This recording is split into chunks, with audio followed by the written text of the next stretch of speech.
नमस्कार, स्वागत है आप सभी का आपके साथ इस खास पेशकश में। मैं हूं पूजा कविया गोमा। भारत के अधिकतर हिस्सों में कोरोना की तीसरी लहर थम सी गई है। ऐसे में कोरोना प्रतिबंधों में और छूट दी जा रही है। महाराष्ट्र के स्वास्थ्य मंत्री राजेश टोपे ने कोल्हापुर में पत्रकारों से बातचीत करते हुए कहा कि आने वाले दिनों में और प्रतिबंध लगाने की जरूरत नहीं है। मंत्री ने कहा कि कुछ पश्चिमी देशों में लोगों को मास्क हटाने की अनुमति भी दे दी गई है, लेकिन इस निर्णय की वैज्ञानिक रूप से अध्ययन करने की आवश्यकता है। उन्होंने कहा कि महाराष्ट्र को मास्क मुक्त बनाने पर फिलहाल कोई चर्चा नहीं हुई है। हालांकि मास्क हटाने के मुद्दे पर राज्य केंद्र सरकार के टास्क फोर्स के संपर्क में है। उन्होंने कहा कि आने वाले दिनों में अतिरिक्त प्रतिबंध लगाने की आवश्यकता नहीं है, क्योंकि दैनिक मामलों में गिरावट आ रही है। उधर मुंबई में मामलों में उल्लेखनीय गिरावट के बीच मेयर किशोरी पेडनेकर ने संकेत दिया है कि इस महीने के अंत तक शहर को अनलॉक कर दिया जाएगा और सभी जो गतिविधियां हैं वो फिर से सुचारू रूप से चलने लगेगी। हालांकि जब महाराष्ट्र के डिप्टी सीएम अजीत पवार से मास्क न पहनने की छूट के बारे में पूछा गया तो उन्होंने इसे सिरे से खारिज कर दिया। साथ ही उन्होंने कहा कि जब भी कैबिनेट की बैठक होती है तब कुछ मीडिया वाले मास्क फ्री की खबरें चलाते हैं। उनसे गुजारिश है कि ऐसा ना करें। उधर डब्ल्यूएचओ की कोविड-19 टेक्निकल लीड मारिया वॉन केरखोवे ने कहा कि कोरोना का नया वेरिएंट और भी ज्यादा संक्रामक होगा, क्योंकि उसे मौजूदा वेरिएंट्स को ओवरटेक करना होगा। वो माइल्ड और गंभीर दोनों को हो सकता है और हमारी इम्यूनिटी को मात भी दे सकता है। एक्सपर्ट्स का ये मानना है कि नए वेरिएंट्स इजाद होने का ये सिलसिला अभी नहीं थमने वाला, यानी कि ये चलता रहेगा। ऐसे में डब्ल्यूएचओ एक्सपर्ट ने कहा है कि ओमिक्रॉन कोरोना का आखिरी वेरिएंट नहीं है। हमें आगे भी इसके दूसरे वेरिएंट्स पाए जाने की खबर मिल सकती है। फिलहाल ये कहना मुश्किल है कि उन वेरिएंट में किस तरह के म्यूटेशन होंगे।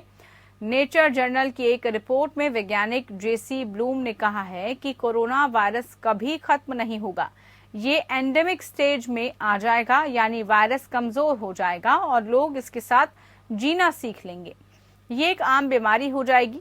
वहीं वैज्ञानिक एंड्रू रम्बॉट का कहना है कि ओमिक्रॉन का संक्रमण माइल्ड होने के कारण अगले वेरिएंट को भी माइल्ड समझना सही नहीं है। ऐसा भी हो सकता है कि आने वाला वेरिएंट खतरनाक हो। तो कई तरह की इसको लेकर चर्चाएं हैं। कोरोना को लेकर कभी माइल्ड, कभी किस तरह का संक्रमण और हो सकता है, नया वेरिएंट कैसे होगा, और अगर नया वेरिएंट आता है तो उसमें किस तरह से वो कितना एक्टिव हो सकता है। इन सब को लेकर चर्चाएं लगातार की जा रही हैं। साथ ही चर्चा इस बात को लेकर भी है कि कब जो है मास्क फ्री जो पूरा वर्ल्ड है, देश है, राज्य है, वो कब हो पाएंगे। ये भी एक चर्चा का विषय बना हुआ है। तो नए म्यूटेशन में जो है, नए वेरिएंट में किस तरह के म्यूटेशन होंगे, ये भी एक चर्चा का विषय है।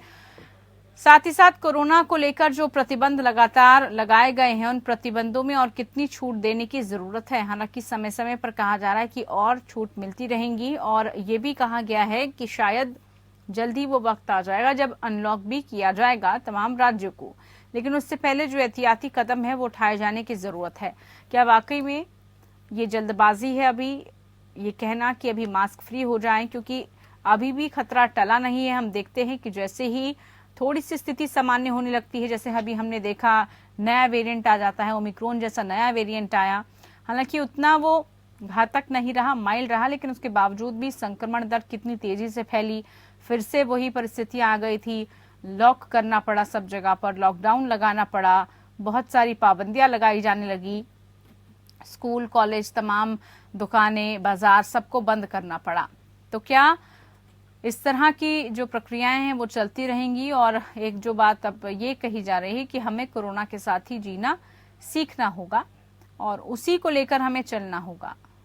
इसको लेकर आखिरकार हमारे जो विशेषज्ञ हैं, हमारी जो विशेष टीम है, वो क्या एनालिसिस करती है, वो क्या कहती है, इसी पर चर्चा करने के लिए आज हमारे साथ खास मेहमान जुड़ चुके हैं। डॉक्टर अनीता रमेश जी हमारे साथ, सीनियर डॉक्टर अपोलो हॉस्पिटल से है। डॉक्टर राहुल शर्मा हमारे साथ, सीनियर डॉक्टर यथार्थ हॉस्पिटल से है। बहुत स्वागत है आप दोनों खास मेहमानों का। डॉक्टर अनीता रमेश, हम लगातार इस बात को लेकर चर्चा करते रहे हैं कि कैसे हमें ख्याल रखना है कोरोना और कितना घातक हो सकता है, लेकिन अब धीरे धीरे जो मामले घटने लगे हैं वो किस तरफ इशारा कर रहे हैं? क्या वो वक्त आ गया है जब हम ये समझें कि अब जो है तमाम चीज़ों से पाबंदियां हट जानी चाहिए, जो अनलॉक की प्रक्रिया है वो शुरू हो जानी चाहिए, या फिर अभी जल्दबाजी है? और खास तौर पर जब बात मास्क हटाने की आती है तो हाँ, देखिए आपने ठीक बताया है। कल हम भी देख रहे थे टीवी में कि यूके में काफी जगह में अभी मास्क हटा चुके हैं। ओके, तो यस, हमारे पास फुल पैंडेमिक अभी गया नहीं है। काफी केसेस अगर आप रिपोर्ट देखेंगे, मौत भी है। Yesterday's death rate was more than 100, 1200 था, और उसके साथ साथ 6000 के आसपास नया केसेस था।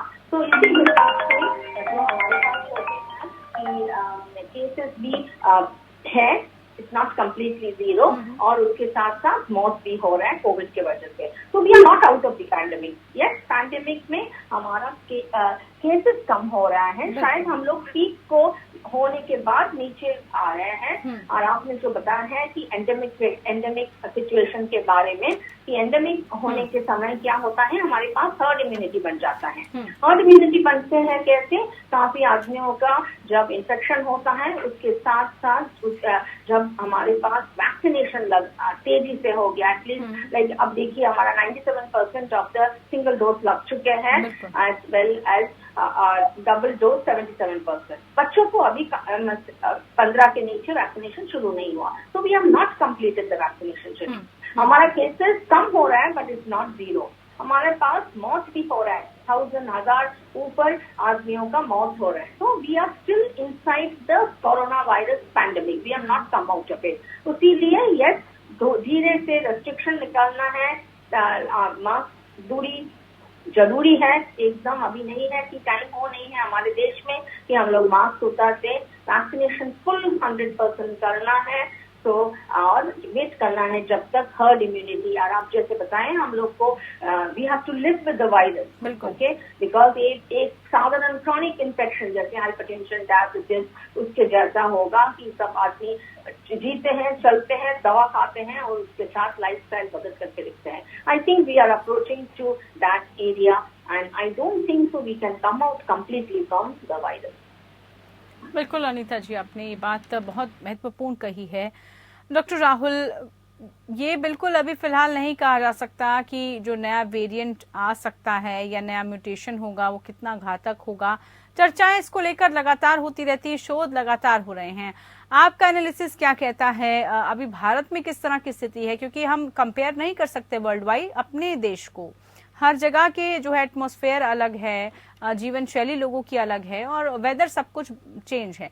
तो अगर बाहर के देशों में मास्क फ्री हो भी जाता है, तो आपको लगता है भारत को भी कुछ ऐसा कदम उठाने की जरूरत है, या जल्दबाजी है ये सब? अभी मास्क फ्री होना तो अभी बहुत ही दूर की बात है, क्योंकि अभी तो हमारे केसेस ही जीरो नहीं हुए हैं। मास्क फ्री की तरफ हम जब जाएंगे जब हमें लगेगा कि हमारे पास कोई नए केसेस नहीं आ रहे हैं, पुराने केसेस सारे ठीक हो गए हैं, हमारा वैक्सीनेशन कवरेज पूरा हो गया है, और वायरस मोर और लेस स्टेबलाइज हो गया है।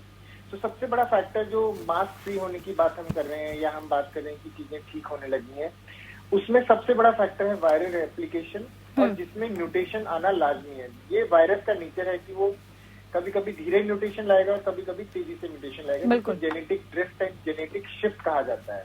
This is the nature of the virus, and हर बार जब भी उसमें चेंजेस आते हैं, कोई भी उस बात को प्रिडिक्ट नहीं कर सकता है कि वो चेंजेस अच्छे के लिए आएंगे, वायरस वीक होगा या वायरस स्ट्रांग होगा। जो वायरस की रेप्लिकेशन है, अगर उसको हम रोक पाते हैं तो हम उन म्यूटेशन को भी काफी हद तक कम कर पाएंगे। जैसा कि अभी हमने देखा कि अभी भी 1.5 लाख केसेज हैं, या बहुत सारे एक्टिव केसेज इंडिया में हैं। तो हर केस में वायरस रेप्लिकेट कर रहा है। जितनी बार वो रेप्लिकेट कर रहा है, उतनी बार उसके चांसेस ये ज्यादा हैं कि उसमें म्यूटेशन आ सकता है। तो म्यूटेशन तभी आता है जब वायरस अपनी प्रोजेनी बढ़ाता है, जब वायरस का रेप्लिकेशन होता है। तो समहाउ कहीं ना कहीं अगर हम ये ट्रांसमिशन और रेप्लिकेशन चेन कट डाउन कर देते हैं, तो हम वायरस के म्यूटेशन की भी बहुत हद तक रोक लगा सकते हैं, और म्यूटेशन की जो फ्रीक्वेंसी है कि हर रोज हर हफ्ते नया म्यूटेशन आ रहा है, उसको कम कर सकते हैं। लेकिन उसके लिए सबसे इम्पोर्टेंट मास्क ही रहेगा, क्योंकि जितने भी वायरस रिलेटेड डिसीजेज हो रही हैं वो सब हमारे माउथ और नोज के थ्रू जा रहे हैं। तो चाहे हम सारी रिस्ट्रिक्शन हटा भी दें, लेकिन अगर मास्क हम लगा के रख रहे हैं, अपनी प्रोटेक्शन कर रहे हैं, I think this is sufficient with social distancing. दूसरी चीज बात है क्लाइमेट की।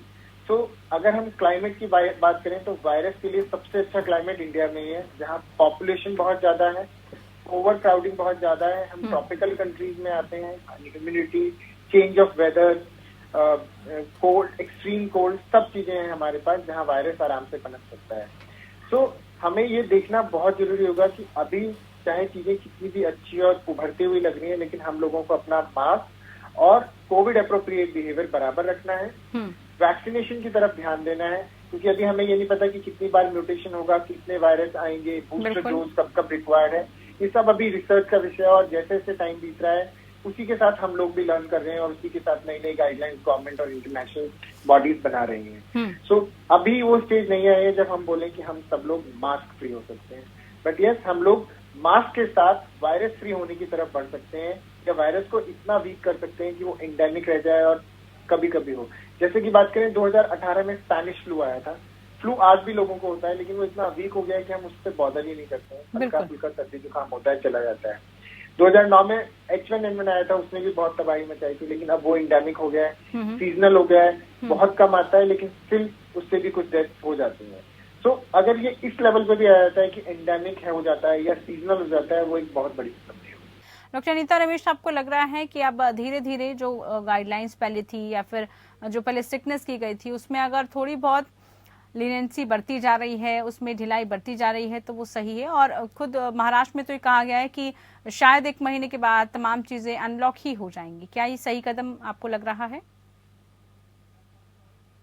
हम यहाँ पे बैठ करके डॉक्टर होकर तो बता नहीं सकते हैं कि डोंट फॉलो रेस्ट्रिक्शन, मास्क नहीं लगाना है, तो बता नहीं सकते। As a doctor definitely I will say mask का जरूरी है। हम पहले भी बता चुके हैं, हम लोग पैंडेमिक से बाहर नहीं निकला है, शायद थर्ड वेव का पीक हो चुका है, हम लोग नीचे आ रहा है, but we are not free. देखिए 1000 के ऊपर मौत चल रहा है अभी तक, और हमारा देश का बहुत डिफरेंट है दूसरों देश के लिए। हम जैसे कल बता रहे हैं टीवी में देखें कि यूके में they are removing the mask from relaxation, we have not reached that stage, हमारे लिए नहीं है। So as a doctor no, yes mask चलेगा, दूरी मेंटेन करिए, ओके। और यू शुड नॉट हैव, अभी बहुत सारे इलेक्शंस है, हमारा तमिलनाडु में भी है, यूपी में भी है, वो एकदम इकट्ठा नहीं होना है, सोशल गैदरिंग, पॉलिटिकल गैदरिंग, कुछ भी गैदरिंग जिससे ज्यादा तेजी से स्प्रेड होता है virus, okay.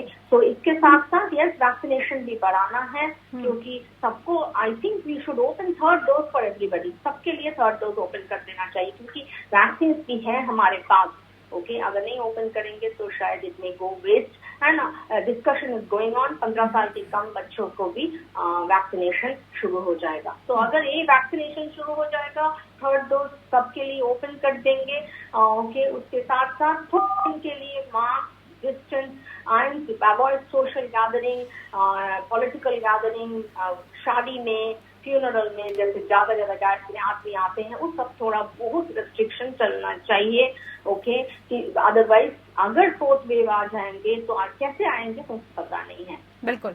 Doctor Anita Ramesh, एक और सवाल, जो एक नई स्टडी है उसको लेकर भी मैं चाहूंगी आपसे जरा चर्चा की जाए। ये एक नई स्टडी ये बता रही है कि अगर गर्भवती महिलाओं को जो वैक्सीनेट हो रही हैं उससे जो आने वाला उनका शिशु है उसमें एंटीबॉडी और स्ट्रांग हो रही है, क्या ये वाकई में हो रहा है ऐसा, जब हम बात वैक्सीनेशन की कर रहे हैं? स्टडी है, ओके। कुछ एंटीबॉडीज मदर से बच्चों को आता है, कुछ बीमारी भी आता है, but not viral infection, genetic diseases go. तो उसी लिए हम लोग प्रेगनेंसी में बहुत केयरफुल होते हैं। तो इनिशियली हमारे पास अप्रूवल नहीं था गर्भवती एंड लैक्टेटिंग वुमेन को वैक्सीन देने के लिए। उसके बाद दिखाई दिया है कि अगर आप देंगे बच्चा को कोई प्रॉब्लम नहीं हो रहा है। काफी लास्ट 2 साल में काफी लेडीज बच्चों को डिलीवरी किया, नॉर्मल बेबी। तो ये नया स्टडीज है, अभी हम लोग देखने लगे हैं एंटीबॉडीज बच्चों के अंदर कितना है। यस, एंटीबॉडीज प्लासेंटा से मदर से बच्चों को जाते हैं, जैसे दूसरा एंटीबॉडी भी जाते हैं। तो okay, yes, but we have to see ये एंटीबॉडी कितना दिन हमको प्रोटेक्शन देंगे नया बच्चे को, और कितना इफेक्टिव है ये एंटीबॉडीज बच्चे के लिए। तो यस, एंटीबॉडी आ रहा है, बट उसका कितना पोटेंसी उसके बारे में जान नहीं है। तो it's an initial study, I think we all have to wait. और कुछ स्टडीज एंड इंडियन स्टडीज से में जब दिखा देगा, यस इट्स पोटेंट। और समटाइम्स ब्रेस्ट फीडिंग से भी एंटीबॉडीज माँ से बच्चे को जाते हैं। तो इसका कितना फायदा है, कितना सहकारी है, कितना प्रोटेक्शन देंगे, जानने के बाद ही we can talk more, but yes it is promising. अच्छा है कि गर्भवती महिला से बच्चे के एंटीबॉडीज आ रहे हैं। बिल्कुल बिल्कुल। डॉक्टर राहुल, अब ऐसे में कभी खत्म नहीं होगा कोरोना वायरस, अगर हम ये मान करके चलें तो जो हमारी वैक्सीनेशन है, क्या समय समय पर उसमें भी हमें कुछ बदलाव करना पड़ेगा? अभी तो फर्स्ट डोज, सेकंड डोज या बूस्टर डोज जो है ली जा रही हैं, लेकिन समय के साथ क्या इसमें और बदलाव करना पड़ेगा? आई थिंक एब्सोल्युटली, एंड इसका सबसे बड़ा एग्जांपल है H1N1 वायरस, जिसके लिए वैक्सीन अडल्ट में भी अवेलेबल है। इसमें हर साल WHO नया स्ट्रेन देता है, नई वैक्सीन आती है, क्योंकि वायरस हर साल चेंज हो जाता है। तो अभी over a period of time हमें देखना होगा, क्योंकि वायरस में अभी भी स्टेबिलिटी नहीं आई है, और तो बहुत सारे ऐसे स्पाइक प्रोटीन के एंटीजेंस हैं जिसके लिए हमारी वैक्सीन काफी असरदार है। अनटिल की बहुत ज्यादा चेंज वायरस की स्पाइक प्रोटीन से नहीं आता है, वैक्सीन में मॉडिफिकेशन उतनी ज्यादा रिक्वायर्ड नहीं होगी। लेकिन yes, over a period of time ही ये पता चल पाएगा कि कितना फ्रीक्वेंटली हमें वैक्सीन लेना है, वो वैक्सीन कितना इफेक्टिव है, और जैसे जैसे वायरस स्प्रेड होगा उसी हिसाब से हमें अपनी वैक्सीन को भी मॉडिफाई करना पड़ेगा, ताकि उसकी प्रोटेक्शन काफी अच्छी रहे। ठीक है। इसके अलावा डॉक्टर राहुल, जिस तरह से ये भी पूछा जा रहा है और पहले डॉक्टर अनीता से भी यही सवाल किया गया था कि अब धीरे धीरे जो पाबंदियां जो हैं वो हटाई जा रही हैं, वो खैर कुछ सोच समझकर ही तमाम सेंटर्स के द्वारा या फिर स्टेट्स गवर्नमेंट के द्वारा किया जा रहा है। आपको लग रहा है कि ठीक है, और लोग कहीं इससे फिर से वही माहौल ना बना लें, ये जरूर लोगों को ख्याल रखना होगा? आई थिंक ये हम लोगों की सोशल रिस्पॉन्सिबिलिटी है, और हम लोगों को समझना पड़ेगा कि हम लोग हमेशा पाबंदी के साथ नहीं रह सकते। बिल्कुल। जो एक पाबंदी सबसे इम्पोर्टेंट है वो है मास्क, जो सबको लगाना है, क्योंकि वही ट्रांसमिशन का रोल है। प्रॉब्लम यही होती है गवर्नमेंट को ये सारी चीजें इसलिए करनी पड़ती हैं क्योंकि हम लोग कोविड अप्रोप्रिएट बिहेवियर नहीं फॉलो करते। मॉल्स में, गैदरिंग्स में आप देखेंगे कि मास्क लगाना बिल्कुल फॉलो नहीं किया जाता है, अनटिल गवर्नमेंट उस पर चालान लगा दे कि आप गाड़ी में मास्क बैठ के जाएंगे, शादी में 50 लोग ही आएंगे, उसके बिना हम लोग ये काम नहीं करते हैं। अगर हम लोग सोशली रिस्पॉन्सिबल होकर अपना काम करेंगे, प्रोबेबली कभी हमें रिस्ट्रिक्शन की जरूरत नहीं पड़ेगी गवर्नमेंट साइड से। But it is the duty of government as well as public कि हम लोग मिलके काम करें और इन रिस्ट्रिक्शन और रूल्स को फॉलो करें, ताकि बार बार लॉकडाउन ना लगे, क्योंकि लॉकडाउन से किसी का भला नहीं हो रहा है। सिर्फ हम ट्रांसमिशन कम करना चाहते हैं, हेल्थ केयर लॉस होता है, फाइनेंशियल लॉस होता है, लोगों की जॉब चले जाते हैं, बेरोजगारी आ जाती है। तो ये सब चीजें हमें कहीं ना कहीं देखनी पड़ेगी, और हमें सोशली रिस्पॉन्सिबल होना पड़ेगा, क्योंकि लॉन्ग टर्म सोल्यूशन कभी भी लॉकडाउन या रिस्ट्रिक्शंस नहीं है। It is the precaution that we need to take, vaccination that we need to take, and on the basis of this हम लोग ये कह सकते हैं कि बाकी सारी रिस्ट्रिक्शंस हम हटा सकते हैं अगर हम अपनी नोज और माउथ की प्रोटेक्शन करके रखें। डॉक्टर अनीता रमेश, बिल्कुल आप भी यही इसी को लेकर कंक्लूड ही करेंगे हम कि अब जो है लोगों को क्या अपनाने की और उनको साथ में रखने की जरूरत है। देखिए, एप्रोप्रिएट बिहेवियर सब लोग जान रहे हैं, लेकिन अभी भी जैसे आप डॉक्टर्स लोगों को बार बार कहते हैं, तो क्या आप आम जनता को मैसेज देना चाहेंगे कि इन सब चीजों को तो आपको अपनी रोजमर्रा की जिंदगी में अमल में लाना ही है, आप इनको नहीं छोड़ सकते हैं? देखिए, तो लाइफस्टाइल के बारे में जो आपका डिस्कशन है, ये बहुत ही जरूरी है। अभी एक कोरोना पैंडेमिक हम लोग सबको सिखाए हैं कि कैसे जीना है, ओके, बहुत मेंटल पीस, सोशली कैसे जीना है, उसके बाद फिजिकली कैसे करना है। तो फिजिकल में 5-10 पॉइंट्स हम सबको बताना चाहते हैं, हम सबको बताते हैं, हमारा पेशेंट्स को भी बताते हैं। Yes, we tell them for please at least 8 घंटा सोना है पर डे, ज्यादा पानी पीना है, मिनिमम 2 to 3 लीटर ज्यादा पानी पीजिए, थोड़ा मेडिटेशन कर लीजिए, क्योंकि आपको मेंटल स्ट्रेंथ एंड शांति उससे मिलेगा। हम बोलते हैं योगा भी करने के लिए, because not very big yoga, but yoga से आपका बॉडी का सर्कुलेशन भी होगा काफी ऑर्गन्स में। उसके साथ साथ बहुत सारे फ्रेश वेजिटेबल्स और फ्रूट्स भी खाना है, कलरफुल बोलते हैं, डिफरेंट कलर मिक्स करके खाना है। बिल्कुल डॉक्टर अनीता, जैसे आप बता रहे हैं लाइफस्टाइल में हमें ये चेंज करना पड़ेगा, तभी जो है हम कोरोना को मात दे पाएंगे। आप दोनों मेहमानों का बहुत शुक्रिया, आपने हमें समय दिया और चर्चा की कोरोना को लेकर कि किस तरह से जो ढिलाई बरती जा रही है उसमें हमें क्या कदम उठाना है। फिलहाल कर इतना ही, नमस्कार।